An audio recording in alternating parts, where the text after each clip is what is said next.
Bienvenue sur DMG TV, les histoires mystiques. Tu es nouveau sur la page, n'oublie pas de t'abonner, de laisser un commentaire, de liker et de partager. Tu veux raconter une histoire?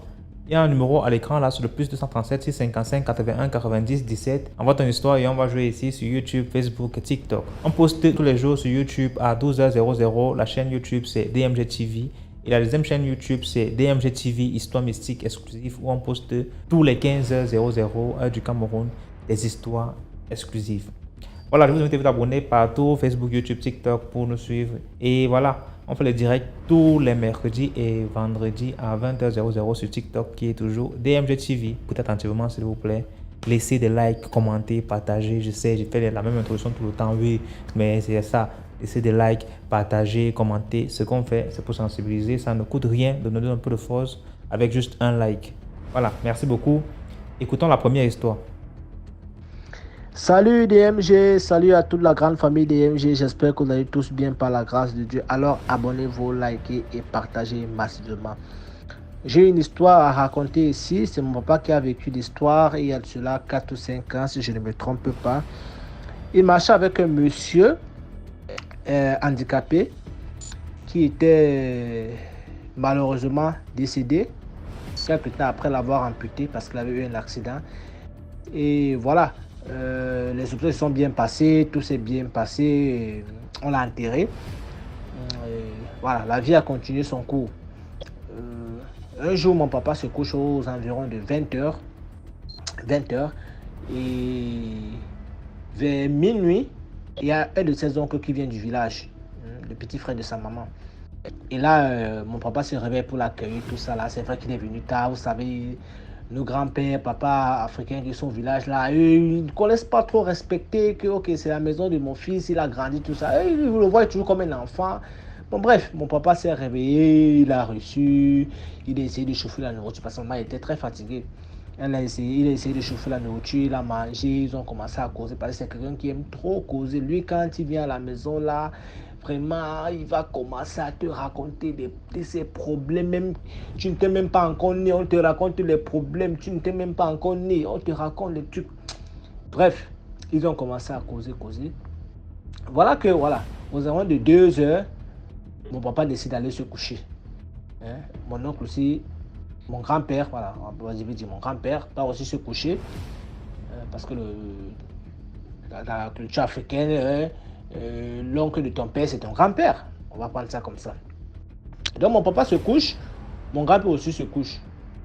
Bizarrement, chez le voisin, il y avait des manguiers. Il avait beaucoup de manguiers. Il avait un peu comme un mini verger, quoi. Il suit le bruit des mangues. Merde. Le gars avait dormi, les mangues ne font que tomber. Il s'est dit que mais c'est mieux, je vais traverser. Parce que ce qui nous séparait des voisins, c'était des grosses touffes de fleurs. Vraiment, tellement grosses qu'on n'avait pas besoin de mettre le portail sur les abords. Parce que vraiment, c'était épais que tu pouvais être en toute intimité chez toi. Pardon, excusez-moi. Voilà donc mon papa dit que ok, moi j'ai les enfants ici là à la maison qui aiment bien les fruits. Que d'acheter les mangues le lendemain matin, autant mieux prendre mon petit seau, traverser là-bas, remplir un petit seau, venir garder ici là. Comme les enfants sont endormis, que le voisin ne saura pas. Hein. C'est comme ça qu'il prend le seau, il ouvre plutôt la porte de la cuisine. C'est la porte de la cuisine qui donnait vers chez le voisin. Il ouvre la porte de la cuisine. Pendant qu'il est en train d'entrer par les fleurs pour sortir chez le voisin, la voisine aussi, elle aussi, elle sort. Elle aussi, elle suivait le même bruit des mangues. Voilà donc, les gars entrent. Tu vois un peu, non, vous entrez quoi. Tu dis, ok, mais voisine, tu fais quoi ici? La voisine dit que je n'arrivais pas à dormir. Je suivais le bruit des mangues. Je vais un peu ramasser les mangues pour les enfants. Mon père dit que moi aussi, c'est la même chose. Ah, n'est-ce pas, les gars ont commencé à ramasser les mangues. Avec la torche et tout ça là. Maintenant, la voisine, elle est montée parce que c'était un peu une légère pente. Mon papa lui ramassait en bas. La voisine est montée un peu plus haut. Peu de temps après, il voit la voisine descendre en courant. Elle entre par là où elle est sortie tout à l'heure. Le gars se dit que mais Si la femme s'est vite rempli son seau de mangue comme ça, là, ça veut dire que là-bas en haut, là-bas, il y a beaucoup plus de mangue. C'est comme ça que le gars, il monte aussi un peu plus haut. Il commence à ramasser, ramasser, ramasser, ramasser. Après, il voit une silhouette un peu plus loin. Quand il voit la silhouette, quand il torche la silhouette, mon frère, c'est son ami décédé là. C'était le fantôme de son ami décédé, de dos, nettement comme on l'avait habillé. Le gars dit qu'il voit une jambe entière et une autre jambe courte. Il a crié que ce n'est pas le fantôme de X. Mof. Le gars a jeté le seau de mangue. Il est, mon papa, il est gros. Le gars a tapé un 100 mètres. Foum. Maman a seulement suivi comment la porte de la cour s'est tapée. Bam bam. Mon oncle s'est même réveillé. Que c'est quoi, c'est quoi, c'est quoi, c'est quoi? Le gars dit que non, c'est rien, c'est rien, c'est rien, c'est rien, c'est rien, c'est rien. Il a barqué la porte, il est entré sous la couverture, il respirait fort. Maman dit que c'est quoi? Il ne parle pas. C'est quoi? Il ne parle pas. C'est quoi? Il ne parle pas. Le matin, il se réveille, il ne part pas au travail. Il est assis au salon. Timide, timide. Maman dit que c'est quoi? Qu'est-ce qui s'est passé dans la nuit? Tu es entré ici, là, depuis hier, tu es bizarre, tu ne parles pas. C'est quoi? Il ne parle pas. C'est donc comme ça que la voisine, le matin, elle vient chez nous dire à ma mère que, mais est-ce que ton mari t'a même expliqué ce qu'on a vécu dans la nuit? Parce qu'elle savait que, comme elle a vu, elle n'a pas dit à mon père, forcément mon père aussi allait voir. Parce qu'en fait, son objectif, c'était que mon père voie aussi ce qu'elle avait, elle ne voulait pas voir seule. Donc, elle dit à ma mère que si c'est que, et si c'est ce qu'on a vécu cette nuit, ma mère dit que vous avez vécu quoi? Elle dit que non, je partais ramasser des mangues chez le voisin d'à côté là. J'ai vu le fantôme de X là-bas. C'est là que mon père entend ça. Mon père dit que donc, tu as vu le fantôme et tu ne me dis pas, je te vois, tu passes en courant. Je cru que c'est ton seau de mangue que tu as rempli. Pourtant, c'était pas ton seau de... Pourtant, c'est le fantôme que tu as vu. Et tu me laisses aussi voir ça. Ça fait des problèmes, des problèmes, des problèmes, des problèmes. Bref, c'est une histoire, elle est mystique, en même temps, elle est un peu comique. Parce que moi-même, ça me fait beaucoup rire.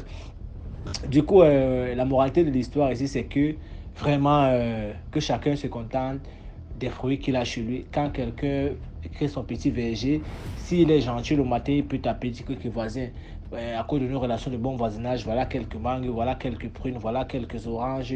Ce n'est pas à toi de traverser chez lui très tard dans la nuit et d'aller ramasser pour que le matin, lui, se réveille, il n'a rien. Pourtant, c'est lui qui fait le ménage là-bas, tout ça là. Voilà, merci, merci, merci. Merci beaucoup pour l'histoire. Maintenant, écoutons la deuxième histoire. Bonjour DMGTV, bonjour la famille DMGTV. Plus de bénédictions sur nous tous.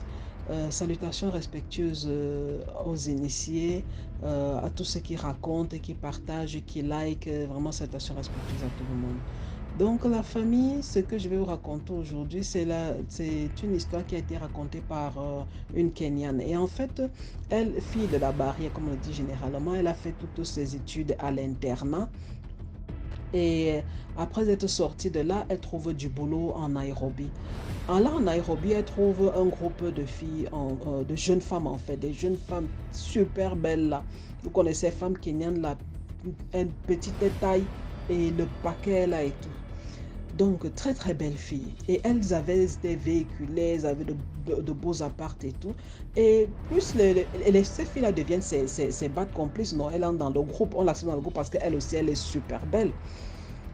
Ces filles, à force de fréquenter ces filles, elles commencent à leur poser des questions, mais c'est comment? Le salaire que vous gagnez ne coïncide pas avec votre mode de vie. Vous faites comment? Do you have a side job? Est-ce que vous avez des boulots que vous faites parallèlement? Est-ce que peut-être les ventes sur Internet, les trucs, vous vendez quelque chose ou un truc comme ça? Les filles, pendant longtemps, n'ont pas voulu dire. Finalement, après presque un an, elles lui disent qu'en fait, elles sont dans une compagnie d'escorte. Elle dit, comment ça? Pourquoi? Parce qu'elle dit que les filles travaillent dans de bonnes compagnies, ce qu'elles avaient déjà, c'était suffisant. Pourquoi faire ça? Les filles lui disent que non, en fait, elles sont là-bas parce que ça leur donne beaucoup d'argent et ça leur permet de vivre sans stress et tout ça. Et en plus de ça, elles disent que non, mais tu vois comment on travaille nous allons être dans nos boulots pendant combien de temps? Nous mettons l'argent de côté pour pouvoir ouvrir nos propres compagnies, avoir quelque chose de consistant. Tu crois qu'on va travailler ceci? On va pouvoir mettre combien par an de côté pour faire nos trucs? Elle dit qu'elle s'est demandé, elle dit, mais comment ça marche? Les filles lui expliquent alors qu'en fait, c'est un truc de haut standing, c'est pour des hommes très importants, des hommes et des femmes, parce qu'il y avait aussi elle disait qu'on les appelait les sugar boys aussi. Donc, les gars là, ils viennent, pas de contact, pas de numéro de téléphone, des trucs comme ça. Donc, on appelle la fille, ils se rencontrent, ils font ce qu'ils ont à faire, ils ont payé, elle part, la compagnie lui fait le transfert, c'est tout. Il n'y a pas de rien, rien, rien, rien. La fille se demande que, ok. Et donc, elle demande un peu les prix, combien est-ce qu'on les paye et tout ça. Ils disent que non, ça dépend. Parfois, c'est comme ils vendent aux enchères, ça dépend du client. Parfois, ils donnent plus. Parfois, ils donnent même les types. Donc, type, comme tu donnes au cerveau au restaurant, là. Elle se dit, ok, bon. Elle dit qu'elle a beaucoup hésité, mais après, l'allure et tout ça, les machins, elle aimait le mode de vie des filles là. Elle a demandé à entrer dedans. Elle entre dedans. Malgré le fait qu'elle entre dedans, elle se rend toujours compte que bon, c'est vrai que son compte en banque grossissait très bien, était en santé. Il s'était en train de prendre du poids, c'est en train de devenir obèse. Mais elle se dit que, mais elle remarque toujours qu'elle fait autant d'argent que les autres filles. Qu'elle demande encore, c'est là qu'une lui dit que ma chérie, nous on a les maîtres spirituels. Tu crois qu'on sort avec les gens là, les grands hommes là, tu crois que les gars là sont simples. Nous sommes toutes aussi pour pouvoir obtenir suffisamment d'eux. Elle se demande, mais comment vous faites alors? Donnez-moi alors le truc. On dit que non, ma chérie, c'est pas quelque chose qu'on me donne. Toi-même, va chercher. Et elle dit que maintenant, quand elle marche dans les rues de Nairobi, elle regarde les numéros de téléphone sur les pancartes des gens qui se proposent. Les filles riaient seulement, disaient que tu crois qu'un maître spirituel digne de son nom peut avoir mis son numéro de téléphone sur une pancarte que venez me chercher et tout ça? Jamais. On court derrière les gars. Leur numéro de téléphone se vendent ou c'est du bouche à oreille. On ne donne pas, tu ne trouves pas ça comme ça? Elle demande alors, s'il vous plaît, donnez, sinon on ne dit jamais. Elle dit que plus tard, elle a eu la chance. Une des filles est venue lui dire qu'il y avait une de leurs copines qui allait se marier. Elle voulait quitter le train. Elle dit, va lui demander le numéro de son maître spirituel. Le gars, elle est fort. Va lui demander. Elle est allée, elle a demandé à la fille lui a plutôt vendu ça. Elle a dit que jamais, ma chérie, on vend. C'est pas parce que je m'aime me marier et tout ça, non, on vend. Elle achète, le truc. Mais elle dit maintenant, quand elle arrive, quand le gars lui donne, le maître spirituel lui donne l'adresse et tout ça, elle a d'abord cru que non, peut-être c'est une blague, c'est un. Is this is Froster or what? Est-ce que c'est un escroc, un truc? Parce que l'adresse qu'il a donnée, tout ça, elle demandait, mais comment ça, il vit là-bas? Mais elle dit qu'elle arrive, bel immeuble, luxueux, elle entre. Elle monte et c'est même pas qu'il vivait là-bas, c'était son appartement, son bureau, son bureau. Elle entre dans l'appartement. Elle avait loué un appart normal pour faire, il fait son bureau là-bas. Elle entre, elle dit le luxe. Elle dit que ce qui la cloche choquée, elle voit le monsieur. Beau comme il n'est pas permis. Elle se demande à quoi. Elle regarde autour d'elle. Elle ne voit pas les trucs du Tungangala, que peut-être il y a la poudre, il y a les machines, il y a les statues, on a versé l'huile. Rien. Elle dit qu'elle regarde le gars était beau. Elle se demande, mon Dieu. Est-ce qu'elle va même encore, elle tombe seulement amoureuse de lui ou bien elle fait comment? Mais elle parle avec lui, il est même à l'aise, elle parle avec lui, il dit il n'y a pas de problème. Il lui donne, il lui donne un liquide, il lui donne un liquide, il lui dit va mettre ça in your body lotion. Quand tu prends ton bain, tu t'essuies avec et tu pars.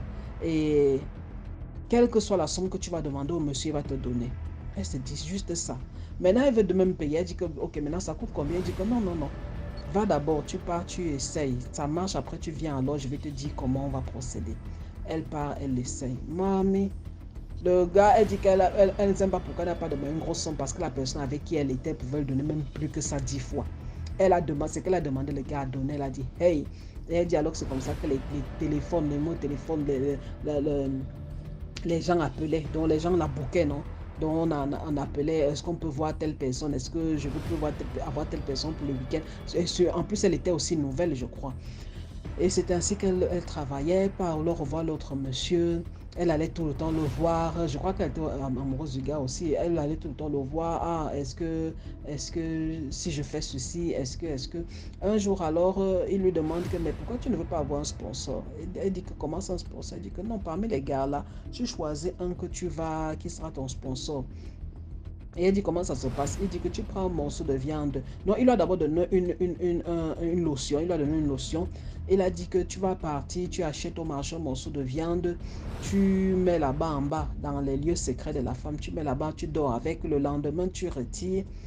Le lendemain, tu retires, tu rases la forêt en bas, tu rases your armpit. Your armpit is, how do you call it? Sous les aisselles, tu rases les poils sous les aisselles, tu rases ce qui est en bas, tu brûles ça jusqu'à ce que ça devienne la cendre, tu mélanges à la viande et avec la portion aussi, tu fais à manger et il faut absolument qu'il mange le morceau de viande là. Il faut absolument qu'il mange le morceau de viande là. Elle dit qu'elle a pris ça, c'est ce qu'elle a fait et elle a appelé le gars est venu, il a mangé. Elle dit que c'est alors comme ça qu'elle a eu sa villa, elle a eu sa voiture, elle a un bon compte en banque et tout ça. Le gars s'occupait de ça. Donc, elle prenait au maximum parce qu'elle ne savait pas. Mais le gars, peut-être, il peut se rendre compte plus tard ou un truc comme ça. Et le monsieur, alors, elle dit qu'après, elle s'était donnée dans le boulot, là, à peu près comme ça, 2 ans, comme ça. Elle se disait qu'après 2 ans, non, le gars, je me mets de côté. Je pars et puis j'ouvre ma compagnie parce qu'elle disait qu'elle voulait faire une compagnie de construction. Elle voulait vendre et faire fabriquer les briques de parpaing et tout ça. Elle fait une compagnie de construction et tout ça. C'est dans ça qu'elle voulait faire. Elle travaillait aussi dans une compagnie de construction, justement, elle voyait comment l'argent tournait.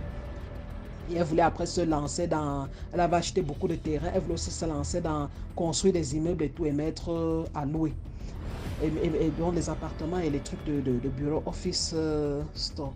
Donc elle dit alors, elle peut dire au monsieur alors que bon, maintenant j'ai envie d'arrêter parce que j'ai envie de commencer mon business et puis plus tard même me marier et tout ça. Le monsieur dit que non, tu ne peux pas arrêter. Va faire ton business. Il faudra toujours que tu sois disponible. Va faire ton business. Va même te marier si tu veux. Mais il faudra toujours que tu sois disponible. Elle dit pardon. Il dit oui. Tu ne peux pas quitter la compagnie. Dois rester là-bas. Tu vas utiliser. C'est quand je vais te dire de quitter que tu vas quitter. Elle dit pardon. Il dit oui. Elle dit, mais comment ça? Je ne comprends pas. Qu'est-ce qui se passe? Il dit que non, c'est lui le propriétaire de la compagnie. Elle dit, mais comment ça, tu es propriétaire de la compagnie? Comment ça? C'est telle personne qui m'a donné mon téléphone. Il dit que oui. Il dit qu'il y a certaines filles dans la compagnie. Il est leur maître spirituel parce qu'il s'est rendu compte qu'elles avaient une étoile et il pouvait bien les utiliser pour obtenir ce qu'il voulait. Il a dit que la compagnie m'appartient. Elle me sert à faire mon commerce d'énergie, de plein de trucs et tout. Elle dit, attends, je ne comprends pas. Tu as fait la compagnie. Elle dit qu'elle ne comprend. Elle ne savait pas si elle avait été manipulée depuis le début ou bien est-ce qu'elle dit que tout était brouillé dans sa tête. Le monsieur lui dit seulement que, donc pendant qu'elle pose la question, le monsieur lui dit seulement que non, il est venu là, c'est pour faire ce business-là. Parce que ce business-là lui ouvre, donc, comment dire, le business, c'est des énergies, des étoiles, tout ce qu'on entend sur DMJTV ici. La fille était choquée. Elle était choquée. Elle dit, elle ne comprend pas. Et puis après ça, elle est partie de là parce qu'elle ne savait pas comment réagir. C'est quelqu'un d'aussi puissant, tu vas commencer où? Elle dit, elle a supplié. Elle a dit que non, va te marier, fais tout ce que tu veux, ne t'en fais pas tout. Personne ne va te déranger. Mais de la compagnie, tant que je ne te dis pas de sortir, tu ne sors pas parce qu'avec toi, je gagne beaucoup. Tu es l'une des personnes avec qui je gagne énormément. Donc, tu ne peux pas partir. Tu ne peux pas partir. Elle a pleuré, elle a tout fait. Maintenant, n'est-ce pas, elle sort, elle se croit maligne, non, elle commence à aller. Elle part chez les Kikuyu, elle part dans les Nganga des différentes tribus, non, pardon, je veux sortir de tel truc, est-ce qu'on peut me protéger et tout ça. On lui dit que ma chérie, pardon, la personne contre qui tu veux nous envoyer, elle était allée chez Maître Kamba. Il dit, la personne contre qui tu veux nous envoyer là est plus puissante que nous. Nous ne pouvons même pas nous approcher de ces choses. Nous ne pouvons. Quand on voit ces choses dans notre monde-ci, on passe à distance. Elle dit, comment ça? Comment ça? Il habite, c'est un jeune homme et tout ça. Comment c'est un jeune? Elle dit qu'elle voyait les vieux sages là, les vieux te disent que c'est un tradition du temps de Noé. Elle dit, comment ça? Il dit que celui que tu vois là, ce n'est pas un être humain, c'est un esprit. C'est un esprit des eaux, il est là, c'est son business. Ils sont nombreux ici. Donc quand on voit leur truc, on ne passe pas à côté. Elle est allée partout. Finalement, elle est restée dedans. Elle dit que finalement, elle est restée dedans parce qu'elle s'est rendue compte. Elle dit qu'elle est allée chez les prophètes, elle est allée chez les imams, elle est allée chez tout ce qu'on lui dit seulement que ma chérie, pardon, où tu es entrée là. C'est seulement Dieu qui peut te sortir de là. Qu'il vienne te sortir là, nous on ne peut pas. Donc, elle a continué. Elle dit qu'elle a continué le boulot, elle est dedans, elle ne peut pas s'arrêter. Elle ne sait pas, elle est toujours en train de... Elle prie seulement, mais elle va continuer jusqu'à ce qu'elle prie seulement qu'un jour il se lève, ils disent que arrête, c'est tout.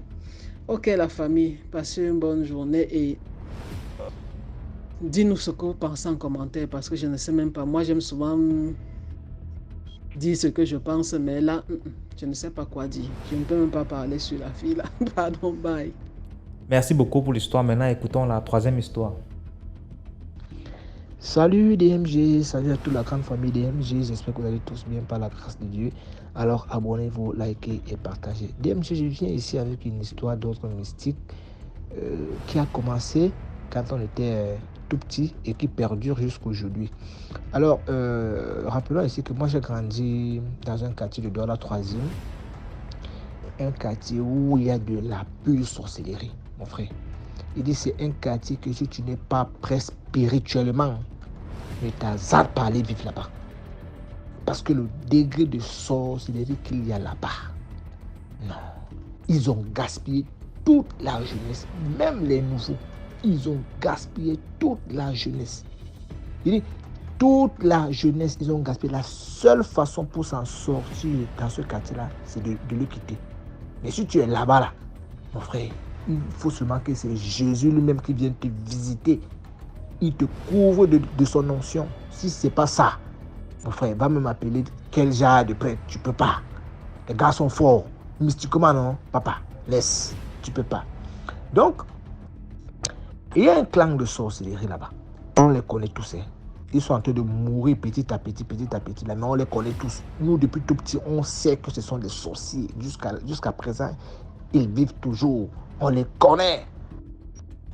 Donc, dans leur cas de sorcellerie, apparemment, c'était que chacun donnait ses enfants. Parce que quand tu regardes tous ces sorciers-là, tous leurs enfants ne sont pas partis à mariage. Et toute leur progéniture ne sont pas partis à mariage. Ceux qui ont même fréquenté, ils ont eu des diplômes. Ils ne trouvent pas de travail. Ils déambulent toujours là dans la maison familiale. Il se bat. Pour celui qui a fait fort, il est sauté à la maison familiale. Il a construit son petit studio tout près de la maison familiale. Donc il est toujours là dans la construction. Il se bagarre entre eux. Tous ceux qui sont connus comme des sorciers de ce clan, leurs enfants, ils sont là. Ils sont déjà des papas. Regarde, une histoire qui a commencé quand on avait 12 ans, 11 ans, j'ai 29 ans aujourd'hui, ça perdure toujours.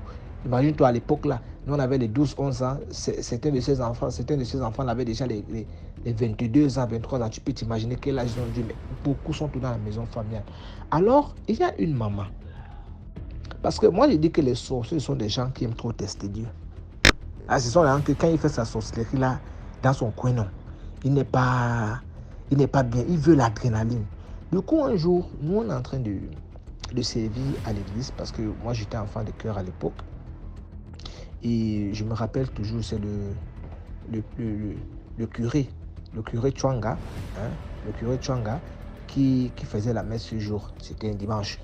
Alors, au moment de donner la communion, la maman là, sorcière de son état, elle est sorcière, il vient dans l'église, hein. Mais d'autres étaient même dans la chorale. D'autres étaient dans quoi? D'autres jouaient des instruments qu'il n'y avait que eux qui savaient jouer les instruments là, les instruments artisanaux là. Hein? Donc, au moment de donner la communion, la sorcière là, elle s'approche. Le curé Chwanga tend la communion, première fois, ça tombe. Il prend une autre communion, deuxième fois, ça tombe. Il prend première fois, troisième fois, ça tombe. Il dit, toi maman, tu es venu me tester dans la sorcellerie, non? Devant les gens, hein, il avait dit ça, j'étais témoin, j'étais à l'hôtel le jour. L'hôtel, c'est l'endroit consacré aux prédicateurs dans les églises. Donc, j'étais à l'hôtel le jour là. Il a dit, toi maman, tu es venu me tester, non? Je vais te punir, tu vas voir. Je vais te punir, tu vas mourir après que tous tes enfants soient morts. Tu vas souffrir. Devant les gens, il a dit ça. La maman là est sortie en courant. Donc, il ne parlait pas très très bien français. La maman là est sortie en courant. Elle est rentrée chez elle. Elle n'est plus jamais revenue à l'église. DMG, je te dis que jusqu'aujourd'hui, à l'époque là, la maman là avait peut-être que dans les 55 ans, 60 ans. À l'époque là, nous on avait les 12 ans, 11 ans. Je dis qu'aujourd'hui j'ai 29. Tu peux t'imaginer quel âge elle a aujourd'hui. Hein. Elle vit toujours, DMG. Et toutes ces filles sont déjà décédées. Et c'est comme si chaque 2 ans, toutes ces filles décèdent. Donc chaque 2 ans, il y a une qui décède. L'année passée, il y a une qui est décédée. Il n'y a même pas 6 mois encore, il y a une qui est décédée. Là, il n'en manque plus que 3. Sur presque 10 enfants qu'elle avait, il n'en manque plus que 3. Jusqu'à la dernière fois, il y a une qui disait que elle sait que c'est elle qui est la prochaine sur la liste, que si elle décède, vraiment, elle se demande comment ses enfants vont vivre. Parce que la maison familiale dans laquelle ils ont grandi, toutes ces filles ont accouché. Imagine-toi que tu as 10 filles et que chaque fille, parce qu'il y a certaines là qui ont les 3, les 4, DMG, c'est la populace qu'il y a chez eux. Il y a tellement du monde. Et le pire, c'est qu'il n'y a pas d'hommes. Tu comprends un peu, non? Il n'y a pas d'hommes. Peut-être les petits-fils maintenant, il y a les hommes. Mais je veux dire, sur ces enfants-là qu'elle a accouché, il n'y a pas d'hommes. Donc, il n'y a personne qui ne travaille. Toutes ont eu des enfants avec des hommes. Que voilà, pour ces enfants-là qui ont eu la chance, les papas ont pris leurs enfants. Mais pour ceux qui n'ont pas la chance, ils sont là. C'est-à-dire que le jour du décès de celle qui est décédée il y a quelques mois là, elle disait que c'est toujours la punition qu'on m'avait donnée là comme ça, que je n'ai pas déjà assez souffert comme ça. Est-ce que c'est facile de devoir enterrer ses enfants? Je reconnais que je suis dans la sorcellerie. Elle a avoué ça, que je reconnais que je suis dans la sorcellerie. Mais qu'on arrête de me punir comme ça là, ça fait des années. Je souffre. Comme je t'ai dit là, DMG. La maman, elle est là jusqu'aujourd'hui. Elle a des plaies. Elle a des plaies au niveau de ses pieds là. Les os sont là presque sortis. Il dit que les os sont presque visibles. Mais elle ne meurt pas. Elle tombe souvent malade jusqu'on croit qu'elle va mourir. DMG, elle ne meurt pas. La punition que le curé Tchongal avait donnée jusqu'aujourd'hui, c'est en train d'avoir effet sur elle. Moi, c'est pour dire aux sorciers, là que vous avez accepté d'être dans la sorcellerie. Anyway. Mais ne venez pas tester les gens. Elle est que jusqu'au point de venir dans le temple des enfants de Dieu pour tester ton niveau de sorcellerie. Non. Tu as pris fort. Voilà ça. Jusqu'aujourd'hui, elle souffre. Jusqu'aujourd'hui. Le curé avait dit que tant que tu n'as pas enterré tous tes enfants, tu ne vas pas mourir. DMG. La maman là pleure souvent dans sa maison. Elle pleure. Elle demande à Dieu de le prendre. Mais Dieu en gagnant qu'il ne va pas te prendre. Tu vas souffrir. Merci beaucoup pour l'histoire. Là, écoutons la 4e histoire. Bonjour DMG, bonjour à tous les auditeurs de DMG. Comment vous allez? Alors voici mon histoire. L'histoire se déroule à Abidjan et je précise que je suis ivoirien. Je suis ivoirien d'origine, je suis précisément à Abidjan. L'histoire s'est déroulée à Abidjan. Cela me fait 8 ans maintenant que je travaille dans une entreprise qui exerce dans le domaine du bâtiment. Et moi, j'ai été recruté au poste d'agent d'entretien des locaux. Et ensuite, ils m'ont fait faire le travail de gardien, c'est-à-dire agent de sécurité dans l'entreprise. Toutes les 2 fonctions, jusqu'à présent, je les occupe pour toujours le même salaire. Le fait le plus marquant, ça me fait 8 ans, mais le fait le plus marquant date de l'année dernière, 2023. En effet, à partir de 2021, certains éléments de l'entreprise ont commencé à ne pas être réguliers au travail. Ils ont commencé à s'absenter beaucoup. Je ne sais pas s'ils avaient dû féticher le responsable, comme on le dit en termes ivoiriens, s'il l'avait boissé. Mais en tout cas, ils ne venaient pas, mais ils avaient toujours leur salaire. Donc même certains ont eu à détourner certains matériels de l'entreprise. Le responsable ne les a pas sanctionnés. Et c'est ainsi que le responsable, pour mieux faire fonctionner son entreprise, puisque c'est une entreprise de construction, les gens lui confient leur idée.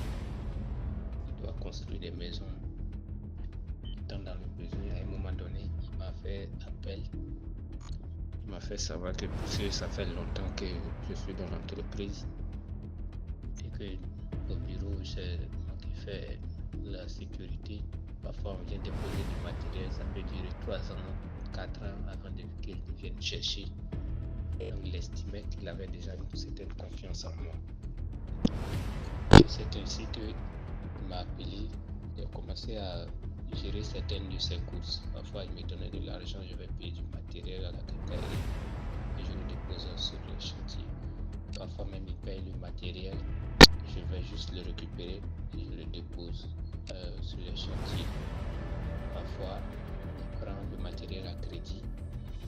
Si les chauffeurs qui doivent aller livrer ne connaissent pas le site, je vais avec les chauffeurs qui connaissent le site. Parfois même, je vais jusqu'au site, les chauffeurs me trouvent là-bas et c'est moi qui réceptionne. C'est ainsi que je suis passé d'agent d'entretien, agent de sécurité, à gestionnaire de stock, sinon magasinier. Pendant ce temps, je n'avais pas une grande connaissance du magasinage.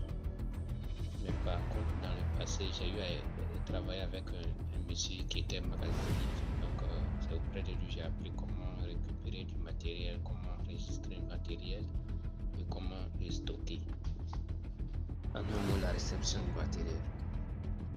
Donc, j'ai commencé à partir de ces courses, j'ai commencé maintenant à gérer un premier chantier qui s'est bien terminé.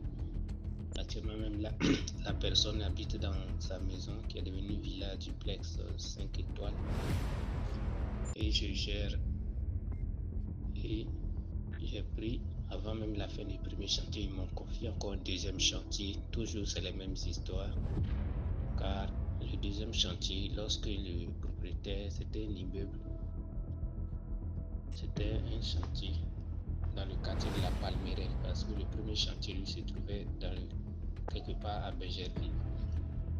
Donc le deuxième chantier se trouvait à la Palmeraie, c'était pour une dame que je pense connue de certaines personnes car c'est une grande femme entrepreneur, elle a plusieurs entreprises. Actuellement, elle est en train de construire le plus gros siège même de son entreprise à une hauteur de plus de 1 milliard. Donc, ce n'est pas pour parler d'elle, mais c'est juste pour vous faire comprendre que c'est une dame qui est vraiment bien placée, elle est très connue. Voilà. Ce que je voulais vous dire par là. La dame, sur son domaine de la Palmeraie, c'était un ancien immeuble qui était habité. Donc, elle a voulu le réaménager. Donc, il fallait casser, faire partie d'abord les occupants, faire casser certaines parties et reprendre les travaux comme si c'était les travaux avaient été repris à zéro. Donc il fallait un nouveau devis. C'est ainsi que le responsable a dû approcher ces techniciens. Ils étaient deux les plus compétents. Il les a approchés, le directeur technique et le directeur technique adjoint. Il les a approchés, ils ont fait les devis. En temps, le directeur technique n'avait pas de bonnes intentions. Et c'est ainsi que dans le devis, il a bien fait le devis avec les bons matériels, mais c'est au niveau des prix. Au niveau des prix là, il a flouté un peu les prix pour faire croire aux responsables de l'entreprise que si on achète le matériel à ce prix, le travail sera bien géré sans problème. C'est ainsi que la dame a commencé à décaisser l'argent. Il est arrivé un moment où les travaux étaient bloqués. Ils ont trouvé qu'ils ont décaissé assez de fonds, mais la plupart des fonds ont servi à payer le matériel. Et au niveau de l'exécution de la main-d'œuvre, il y a problème. Donc, ils ont suspendu le chantier. Le DG étant fâché contre les deux techniciens, surtout le directeur technique en premier, il a suspendu le chantier, il les a chassés du chantier. Le directeur technique, lui, ils ont fait une sorte de mise à pied. Il ne travaillait pas, mais il payait son salaire. Je ne sais pas comment ils ont fait ça. Il payait son salaire et lui, il vaquait à ses différentes occupations. Il ne venait pas au travail. Le directeur technique, lui, quelques semaines plus tard, il s'est retrouvé sur un autre chantier qui était le site. Car le directeur voulait tester la compétence des deux éléments. Il les a séparés dans le but de savoir qu'est-ce qui ne va pas. Je précise que sur le chantier de la Palmeraie, les deux travaillent ensemble. Les deux techniciens travaillent ensemble. Et c'est ainsi que moi, parce que la communauté gère professionnellement pas, c'est ainsi que moi, il m'a fait appel de gérer et suivre le matériel sur le chantier de la Palmeraie. C'est ainsi encore que j'ai fait mon entrée dans le domaine du bâtiment comme gestionnaire de stock qui suit l'exécution des travaux. On doit être en un mot assistant chef chantier dans notre langage. Parce que quand tu gères le chantier, tu es chef chantier. Le chef chantier peut forcément avoir un assistant. La plupart du temps, il peut être soit un stagiaire technicien en bâtiment ou soit un gestionnaire de stock. Au niveau du matériel, c'est cela qui se peut visiter à être proche de l'exécution des tâches. Et c'est ainsi que j'ai commencé à suivre les travaux. Quand j'ai commencé à voir clair et dans les affaires, le matériel, le suivi du matériel, c'est ainsi que le chantier a pu démarrer au niveau de la Palmeraie. J'ai démarré tout allait bien. On a fait sortir les poteaux, on a coulé le bâtiment, premier niveau, premier étage, deuxième étage, deuxième niveau si vous voulez. On a fait les crépissages, les montages les murs, les crépissages intérieur et extérieur. On a commencé maintenant les travaux de peinture, de tuyauterie, de plomberie, de filetterie au niveau d'électricité. Et après ça, on a continué les travaux de staff. Après les travaux de staff, on a continué dans les travaux de peinture. Après peinture, au moment où on avait commencé à poser les carreaux, le bâtiment a commencé à donner une autre image. C'est-à-dire la beauté du bâtiment maintenant a commencé à sortir. Parce que la plupart des habitants du quartier de la Palmeraie, dans ce côté-là, ils passaient, ils voyaient que le travail, ça a mis du temps, c'est bien fait, mais ils ne voyaient pas la beauté du bâtiment. Lorsqu'on a commencé à poser les carreaux, que le peintre au niveau extérieur a commencé à faire ses œuvres, c'est là que les gens ont commencé à voir la beauté réelle du bâtiment. Et lorsque on arrive à ce niveau, un jour, je suis allé voir le responsable, il a dit bon patron, ça fait pas longtemps que nous sommes ensemble, c'est vrai, mais je me rends compte que je tourne sur les chantiers, je n'ai pas une grande qualification, je souhaiterais suivre une formation dans le domaine du bâtiment. Quand j'ai fini de parler ainsi, j'ai vu que son regard avait totalement changé. Le même patron que j'avais l'habitude de côtoyer avec confiance, son attitude avait changé envers moi. Son attitude avait changé. Il n'était pas content en fait. Il n'était pas content quand il pensait que je vais me séparer de lui. Donc pour me récompenser, je précise aussi que je suis chrétien catholique, de père et de mère, et même catholique.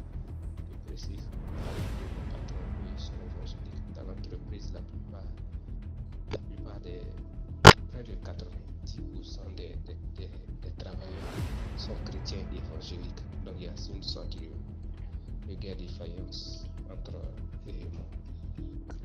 Car à plusieurs reprises, comme vous le savez, la plupart des auditeurs de DMG en Côte d'Ivoire, il y a une sorte de guerre, de division entre chrétiens catholiques et chrétiens évangéliques. Je dis ça parce qu'à plusieurs reprises, mon patron et son épouse m'ont plusieurs fois invité dans leur église.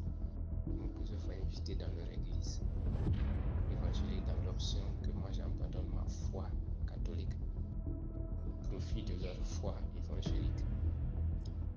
Plusieurs fois, plus de 5 fois m'ont invité. Ils ont vu que je suis toujours attaché à ma foi catholique. Ils ont fait semblant de laisser, mais je ne savais pas qu'ils comptaient sur moi de cette manière. Donc du coup, un jour, mon patron m'a appelé pour me dire qu'il y a du ciment dans leur église évangélique qui est du côté de Riviera Badon. Je prends le ciment là-bas pour m'envoyer à Riviera Badon. Oui. Et la quantité de ciment que je devais prendre était 105 sacs. 105 sacs répartis en 3 voyages de 35 sacs. Puisque c'est moi qui réceptionnais le matériel, cela avait coïncidé au même moment où les carreaux du bâtiment le matériel de plomberie aussi, ça venait, les toilettes, comment on appelle les salles d'eau, c'est-à-dire les bureaux, tout ce matériel-là venait au même moment, car le bâtiment avait un niveau rez-de-chaussée, premier étage, deuxième étage. Donc, il y avait plusieurs salles d'eau, il y avait plusieurs douches, donc tout ce matériel-là venait au même moment. Donc, il fallait, ça a été une coïncidence pour moi parce que le même jour que j'ai fait dans les bras de ciment, c'est le même jour qu'ils ont décidé de livrer le matériel. La compagnie a décidé de livrer le matériel. Donc, puisqu'on avait 3 voyages à faire, j'ai conclu avec le chauffeur nous sommes partis prendre le premier voyage. Après le premier voyage, nous avons pris le deuxième. Mais par contre, le deuxième voyage, je n'ai pas pu y aller. J'ai dit au chauffeur, va arriver, tu appelles le gardien. Tu m'appelles d'abord et je vais échanger avec le gardien avant que tu prennes le chargement du deuxième voyage. Le chauffeur m'a dit ok. Le chauffeur est parti. Arrivé, il m'appelle. Il m'a dit, fais savoir que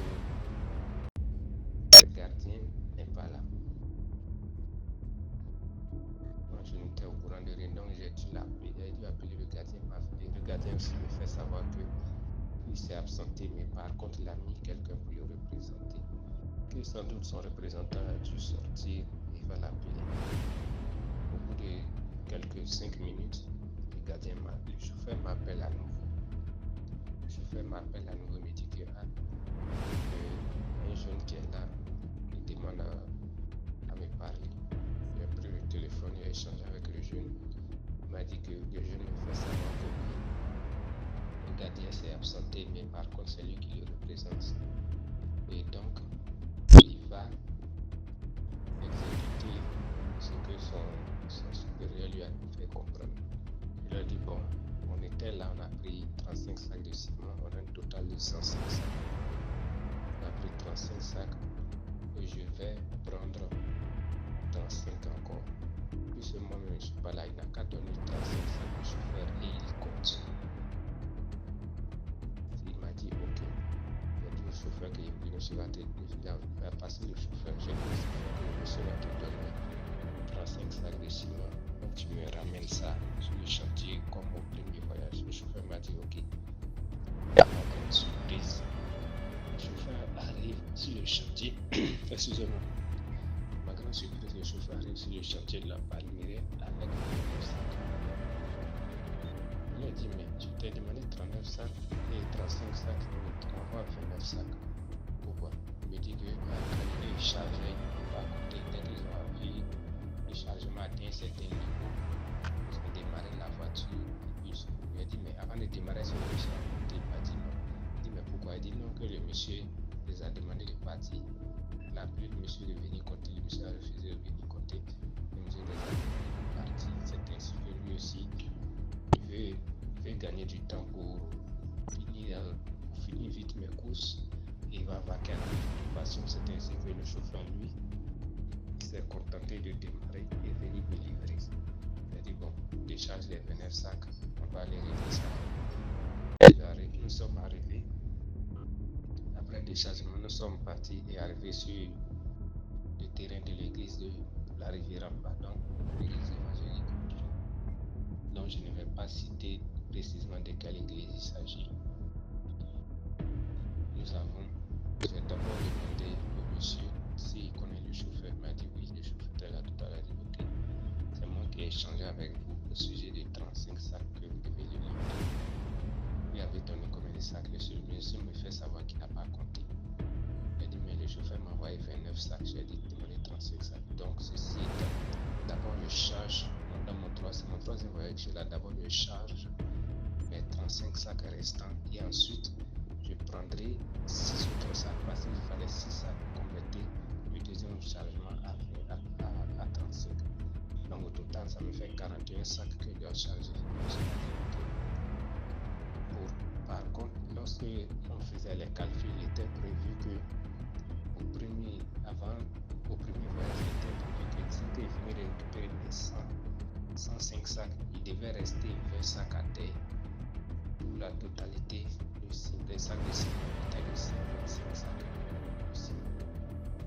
J'ai chargé mes 41 sacs. J'ai à peine fini. J'ai de charger mes 41 sacs. J'ai commencé maintenant à compter le chargement de la voiture d'abord. J'ai trouvé à 2 reprises 41 sacs. Le chauffeur a compté aussi à 2 reprises, il a trouvé 41 sacs. J'ai compté une troisième fois, j'ai trouvé 41 sacs. J'ai dit ok. Je me suis retourné vers le monsieur. Je lui ai dit de venir compter. À ma grande surprise, le monsieur n'est pas venu compter. Il est resté assis dans son bureau. Le monsieur est resté assis dans son coin, sans même se déplacer, sans même bouger.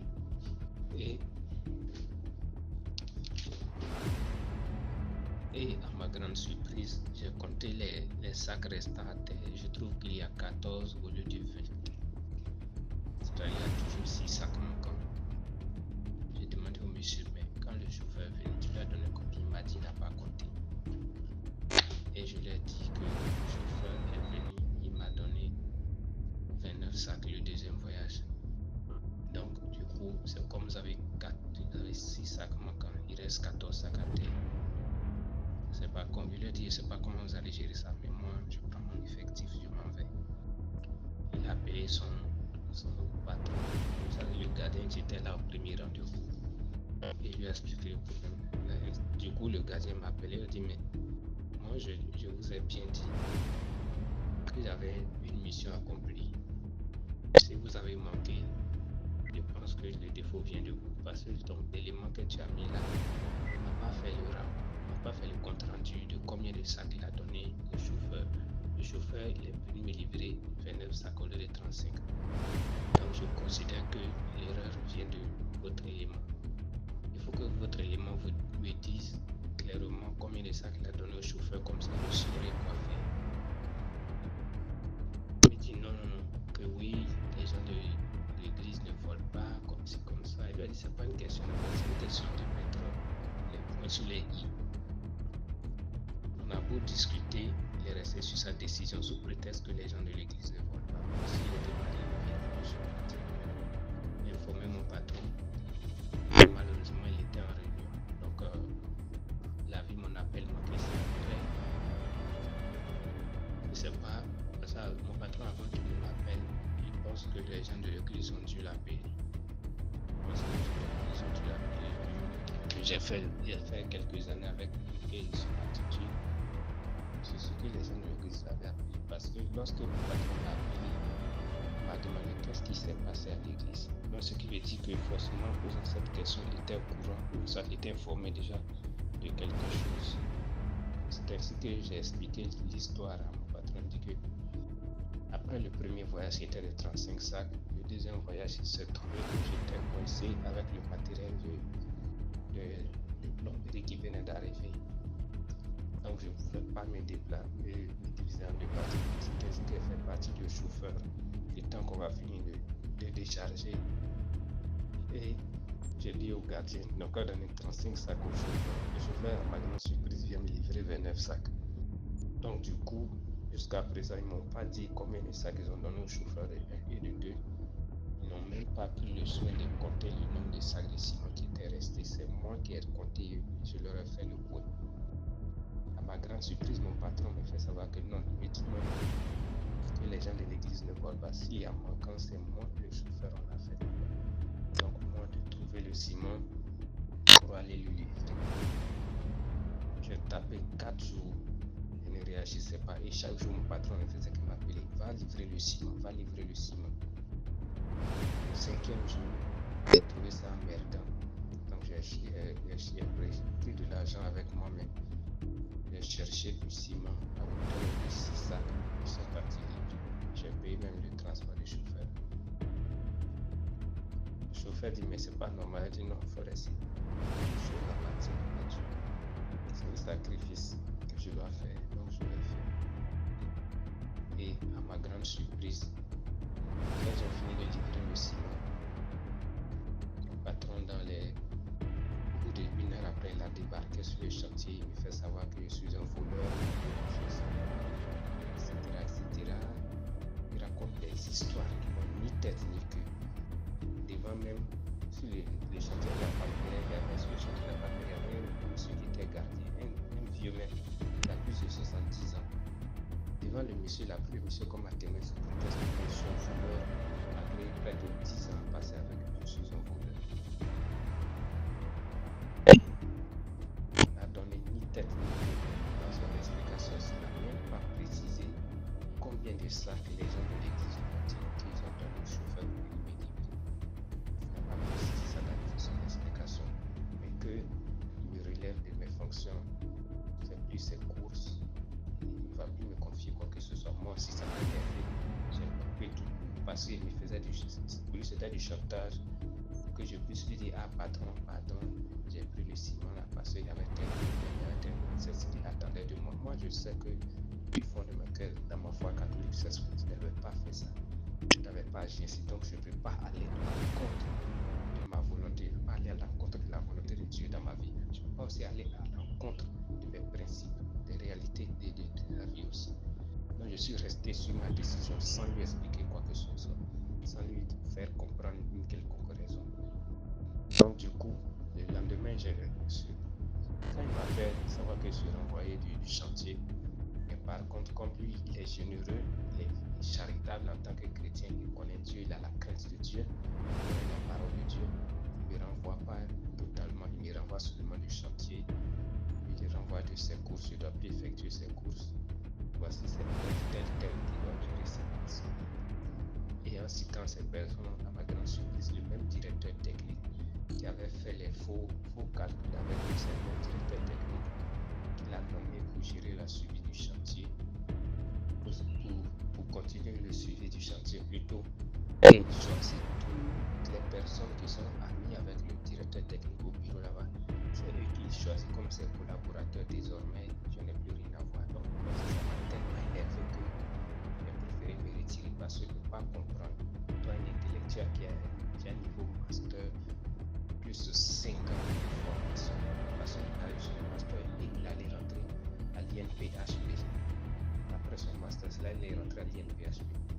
Il a suivi une formation. Quelqu'un qui a fait plus de 10 ans de formation, qui vient raisonner comme quelqu'un dont ils ont renversé le cerveau. Moi, je ne pouvais pas accepter ça, je ne pouvais pas l'accepter. Je suis resté sur ma position.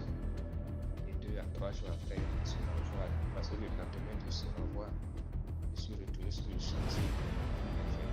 Mes effets médecins qu'il y avait à prendre. Franchement, il y avait quelques habits de rechange là-bas, j'ai tout récupéré. Même un chaussure de rechange, j'ai tout récupéré. Donc du coup, j'ai pris ce qu'il y avait à prendre et je suis parti. Du chantier, je suis resté au bureau comme étant agent d'entretien et agent de sécurité. C'est ainsi que je me suis débrouillé, forcé. Parce que même quand je demande permission, ils ne m'ont jamais accordé la permission. Parfois, ils demandent la permission, je suis malade, dès que j'arrive à plus tard, papa, oui, allez, viens, il faut venir. Ils ne m'ont jamais accordé de permission, ils ne m'ont jamais donné de congé, ils ne m'ont jamais donné de bénéfices. C'est comme les jours fériés, les samedis et dimanches, ils devront travailler comme si c'était un jour ordinaire.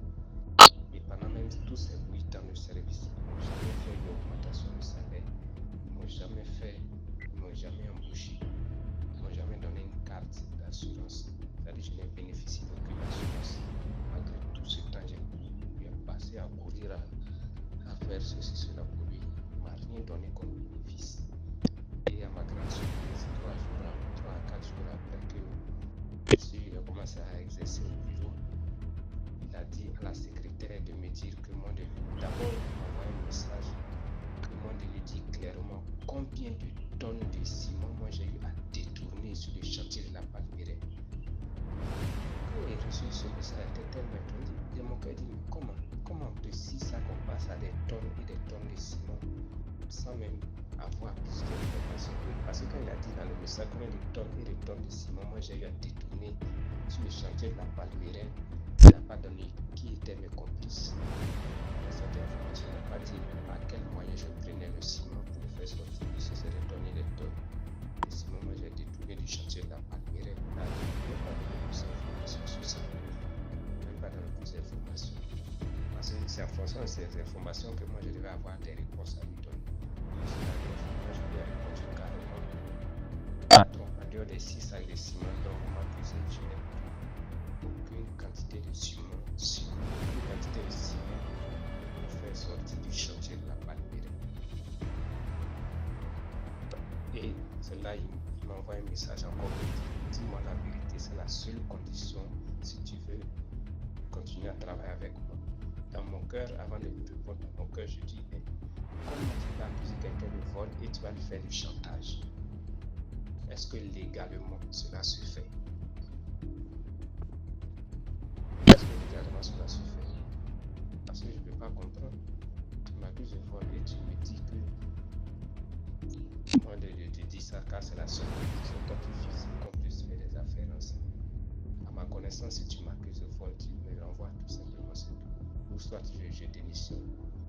Moi je m'attendais à ma démission, mais à ma grande surprise, je lui ai répondu encore que patron, en dehors des 6 sacs de ciment dont vous m'accusez, je n'ai détourné aucune quantité de ciment pour sortir de la Palmyre. Il m'a dit, ok, il faut que tu viennes. Il m'a répondu que ok, il faut que tu viennes me demander pardon. Je dois aller comme s'il doit m'incliner et me mettre à genoux pour lui présenter des excuses. Et c'est là même que l'affaire est devenue autre chose. C'est là que l'affaire est devenue autre chose. Parce que il a passé plus de 6 mois et il a mis plusieurs fois la secrétaire. Il a envoyé la secrétaire de venir mettre la pression sur la demande. J'ai passé plus de 6 mois dans cela. J'ai expliqué même l'affaire au vieux qui était gardien de ce chantier de la Palmyre. Il a dit bon, si c'est ici que j'ai dit au vieux que ça là.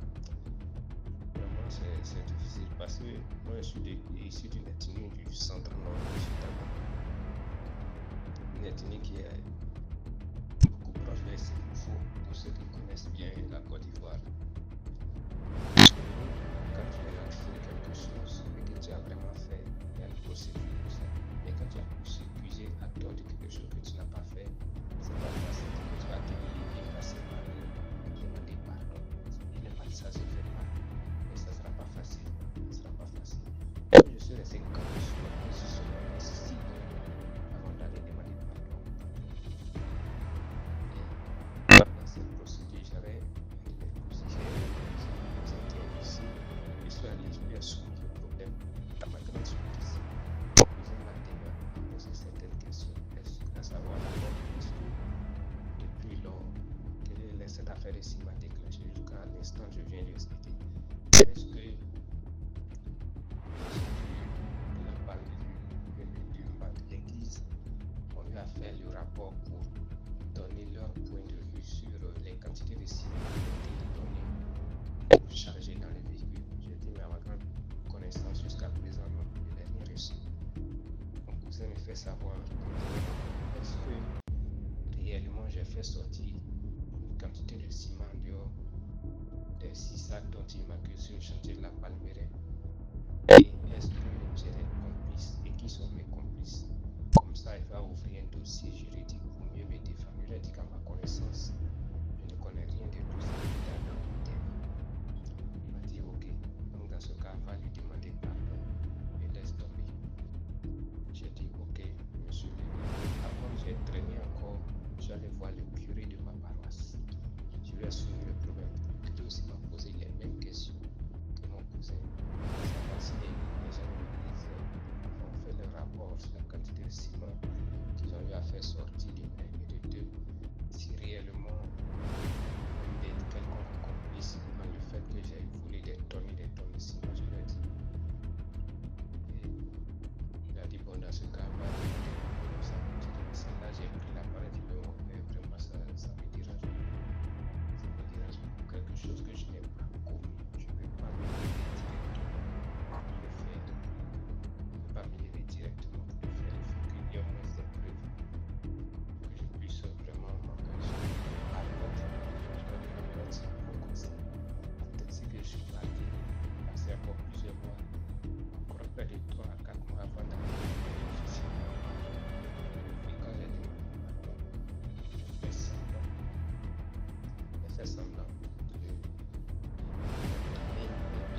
soir, car dans le sécurité, j'étais là 24 heures sur les 4 matin et soir, matin et soir. Parfois, c'est les dimanches et les quelques jours fériés que parfois, c'est un travail. C'est là que je peux descendre pour rentrer en famille. Et là, bon, je dis que soit je descends les soirs, soit je suis là et les week-ends, j'ai la liberté, ainsi que les jours fériés, la liberté d'être en famille. Au lieu de me donner une réponse convaincante, à ma grande surprise, mon patron me dit que c'est parce que moi j'ai commencé à chercher femme. Et oui, moi je demande une telle mission. Là, il a dit, tu vas me voir essayer enfant. Il dit, bon, est-ce qu'il n'y a pas enfant, mais je serai avec lui. Je lui ai répondu aussi que je cherche femme, mais je n'ai pas encore fait enfant. Quand je vais faire enfant, la situation va beaucoup changer. Et je suis quitté devant lui. C'est là que j'ai commencé à comprendre que là où ça s'en va, c'est pas intéressant de se quitter devant lui. Parce que c'est trop foutaise maintenant. Trop foutaise. Et je suis quitté là. Quelques jours après, sa mère, grande surprise, a déposé, a pris mon salaire. Je l'ai gardé sur moi pendant 3 à 4 jours. Je n'avais pas dépensé 5 francs dedans. Et l'argent est déposé sur le tapis par terre de laver pour rentrer à la maison. Par terre de laver pour rentrer à la maison. Je suis rentré dans la douche, je finis de laver, je sors. Celui-là était seul. Nous sommes à payer vendredi, samedi, il était seul. Samedi, je suis resté, je ne suis pas descendu sur le dimanche matin. Parce que samedi, il y avait un cas traité. Quand j'avais besoin de la connexion Wi-Fi pour traiter cette information. Le dimanche matin, il venait me laver. Avant de partir à l'église, je regarde mon argent. Le constate qu'il a 20 000 francs. C'est pas facile comme ça. Une porte qui est fermée, les fenêtres sont fermées. Le grand portail est fermé. Le grand portail de la maison est fermé.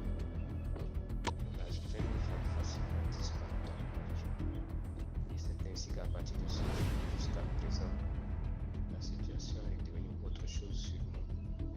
Chaque fois quand il parle ça, on me répond autrement. Chaque fois quand il parle ça, on me répond autrement. Comme si c'est un sentiment de frustration qui me poussait à me révéler.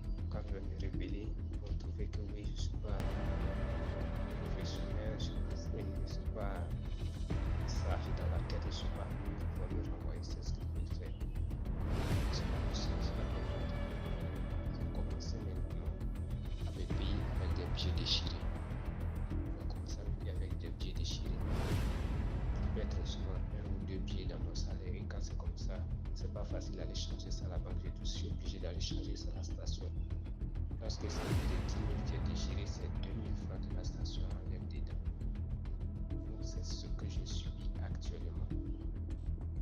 Mais à la grâce de Dieu, avec les prières, les choses ont bougé dans un autre niveau. J'ai pu avoir une auto-école où je peux passer une permis, mais je manque de moyens tellement ils me font souffrir, ils me font maltraiter.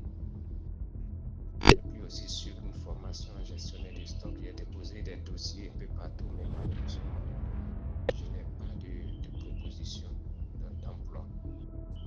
Chaque fois quand il dépose les dossiers, c'est on va t'appeler, on va t'appeler. Donc, excusez-moi, donc, chers auditeurs, j'ai besoin d'aide, aidez-moi. Je vais passer mon permis car j'ai eu à rencontrer un monsieur qui est dans la vente de voitures. Il m'a proposé une voiture, mais il faudrait au moins que je dépose un certain montant. En plus d'avoir le permis, il faudrait que je dépose un certain montant. Il va m'accorder le véhicule, je vais rouler et au fur et à mesure, il fait le versement de l'argent restant. Donc, vraiment, chers auditeurs, j'ai besoin d'aide. Aidez-moi afin que je puisse régler ce problème. Aidez-moi vraiment.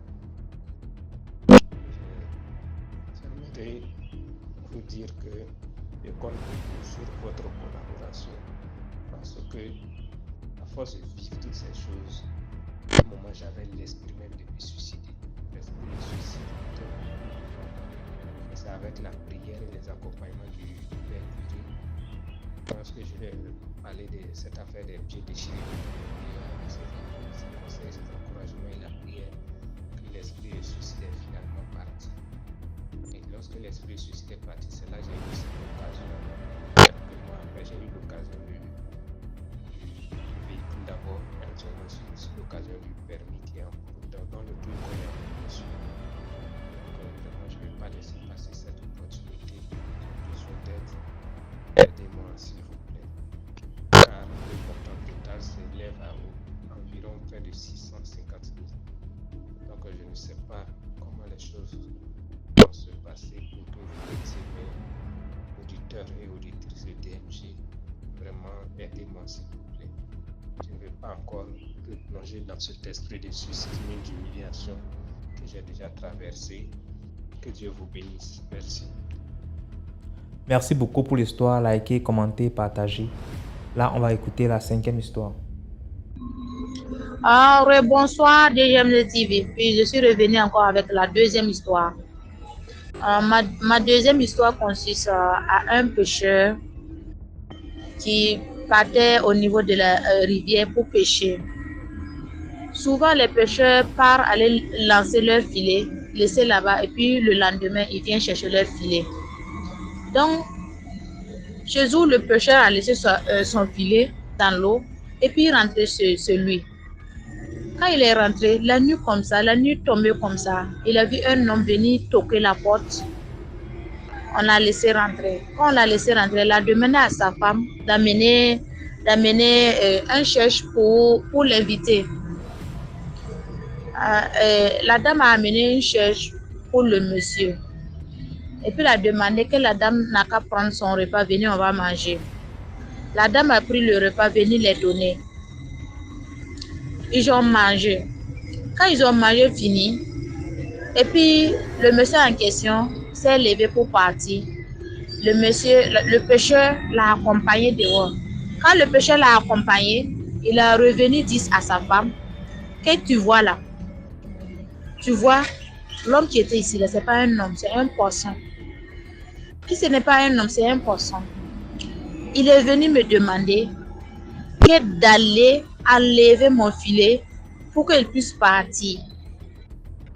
Qu'il veut aller rendre visite à sa famille de l'autre côté de la rive. Mais son filet l'empêche d'aller rendre visite à sa famille. Et puis la femme a conseillé son mari, si c'est comme ça, si demain si vous partez, allez enlever, la laisser partir. Ah, le mari en question fait semblant qu'il a compris. Quand il est parti, il n'a pas laissé. Quand il est parti, il a ramené le poisson à la maison. Il a même dit à sa femme que je vais le ramener ici. Tu vas voir. La femme dit pardon, il faut la laisser partir. Il dit non, je vais le ramener ici, tu vas voir. Ah, il est parti aller amener le poisson à la maison, le découper, et puis ouvrir son ventre, faire sortir le riz qu'ils ont mangé hier soir. Et puis il a montré la dame, dit que tu vois pas. Le riz qu'il a venu manger chez moi, là, tu vois pas. Que la dame dit, ah, ça te regarde, oh. Moi, je ne vais pas cuisiner ça. Donc, il faut cuisiner ça et puis tu manges seul. Je ne veux pas manger ça, je ne vais pas cuisiner ça pour toi. Et puis maintenant, le pêcheur en cause s'est levé, cuisiner le poisson, manger avec ses enfants. Il y a ces problèmes qu'il a eu comme ça. Le pêcheur n'a pas survécu. Les enfants qui ont mangé poisson là n'ont pas survécu. Un jusqu'à le dernier. C'est la femme seulement. La femme qui n'a pas mangé. Et puis l'enfant qui n'était pas à la maison. C'est eux qui ont survécu. Donc le moral de mon histoire c'est quoi? Même si tu as 3 yeux et que tu vois quelque chose, quelqu'un qui vient te supplier, c'est un guide, c'est qui? La personne vient te supplier, pardon. Faut pas tenter l'expérience. Pardon. Donc, c'était ça mon histoire. Bonne soirée à vous. Bisous, bisous, DMZ TV. Merci beaucoup pour l'histoire. Maintenant, on écoute la 6e histoire. Salut, je reviens avec une autre histoire. Je suis passée avant, mais si vous avez passé mon histoire, et j'espère que cette fois-ci vous allez le référer. On dit référer. Je ne sais pas comment le mot utiliser parce que nous ici là on parle tellement l'anglais. Well, il y a une histoire qui se passe dans un bar, on les appelle ici en Angleterre les pop. Le bar là, c'est le genre que une famille vit à l'intérieur. Donc des familles peuvent vivre, il y a des chambres, il y a l'habitation à l'intérieur. Le devant, comme on a le salon, mais c'est le pub, c'est le bar. Avec la cuisine, les gens viennent passer du temps, manger. Comme ici en Angleterre, les pubs ne sont pas considérés comme en Afrique des endroits des alcooliques ou des gens légers, tout ça. Ici, c'est la seconde maison, on appelle ça local, donc où les gens vont passer du temps bavarder. Et dans la maison d'habitation qui est la partie qui accommode la famille, la majorité du temps, ce sont des gens qui occupent le pub, qui vivent derrière. C'est comme si les grandes maisons du village là, mais avec des chambres derrière là, attachées. Et il y a une porte du salon qui a accès au salon. Quand vous êtes assis, ça fait comme si quelqu'un est en train de forcer pour vouloir sortir. Moi, je l'ai vu. Ça se passe tout le temps. La porte quelqu'un en train de vouloir forcer pour ouvrir la porte. L'histoire, c'est quoi? L'histoire, c'est qu'il y a des siècles, 3 siècles, le couple qui avait vécu là avant. Parce qu'ici en Angleterre, quand vous voyez des endroits comme ça, on va dire que c'est 700 ans, 1000 ans, tout ça. Parce qu'ils sont vraiment conservatifs, ils savent conserver les choses. Une famille avait vécu là et le papa avait puni sa petite fille, sa fille. Sa fille, comme d'habitude, tu peux punir ta fille à l'enfermement dans la chambre pour voir là-bas, elle nuisible. Et quand la fille est allée là-bas à l'intérieur, elle s'est pendue. Elle a pris un de ses habits, on l'a trouvée morte. Et dès lors, depuis lors, la porte force à s'ouvrir. Donc comme l'esprit est toujours enfermé et cherche à sortir de la chambre. Donc quand on laisse la porte ouverte, tout ça, mais dès qu'on ferme la porte, tu vois quelqu'un en train de tirer vraiment pour chercher à ouvrir la porte. Et l'esprit lutte pour sortir de la chambre. Et c'est vraiment mystique quoi, c'est quelque chose de mystique. À tel point qu'il y a une amie qui avait acheté cet endroit. Comme ça se passait tout le temps. Il y a même des gens qui ont déjà vu, qui ont aperçu une petite fille, une jolie petite fille au couloir, vraiment fâchée. Et comme ma copine avait acheté le pub là, et de temps en temps, elle apercevait la petite fille fâchée qui est en train de... Tu vois une personne au couloir, après elle disparaît. Donc elle a été obligée de vendre ça après Corona, après la pandémie. C'est la petite histoire là que je voulais vous raconter, qu'il y a des choses vraiment mystiques sur cette terre. Toutes mes félicitations et encouragements au bon travail que vous faites. À la prochaine. Je vous embrasse. Merci pour l'histoire. Voilà, c'était tout pour aujourd'hui. J'espère que vous avez apprécié l'édition d'aujourd'hui. Abonnez-vous pour ne pas manquer la prochaine vidéo qui va être postée à 12h00 demain. Et d'ailleurs, on poste tous les jours à 12h00. Abonne-toi, donne un peu de force, laisse un commentaire. Dis-moi d'où tu regardes la vidéo, partage, commande. Et quand on dit partager, s'il vous plaît, c'est copier le lien de la vidéo et envoyer dans les groupes WhatsApp, Telegram et autres. Merci, portez-vous bien. Rendez-vous demain pour une nouvelle vidéo.